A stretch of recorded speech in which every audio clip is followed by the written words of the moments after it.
sien? Ek het traai besig bly sodat julle my weer terugnooi. Ja, maar ons weet nie meer wat om vir jou te vra as jy Ja, opdaag. nee, maar ek sal vir julle elke keer ietsie nuuts gee. Sou daarvan. Hoor ek of jy sê Afrikaans is vandag 99, so sommer sê sommer vir ons, wat dink jy maak Afrikaans so spesiaal?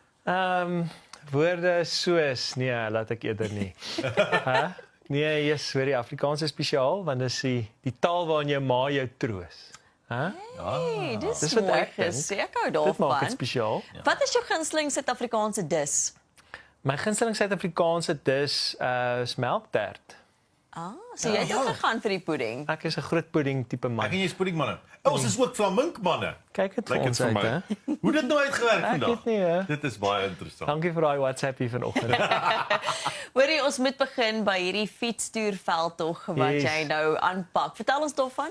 Elvis ry vir skoolgeld. Ja. So ek het 'n show in die bos hierdie jaar. En in die bos is een van die naaste Afrikaanse feeste. En so ek het gedink dit sal nogals goed wees om te ry vanaf Elvis Broepadstal in George Ja.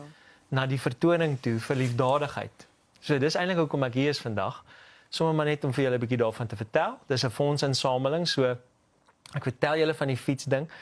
Ek doen nie fietsding sodat ek op programme soos julle sin kan kom. Maar as ek eers op die programme is soos julle sin, dan vertel ek vir mense daarvan en ek hoop hulle sal 'n bydrae maak. Ja. Want ons doen dit vir liefdadigheid. Ons doen dit om skoolgeld vir kinders in te samel. So ek doen dit saam met die Atterbury Trust.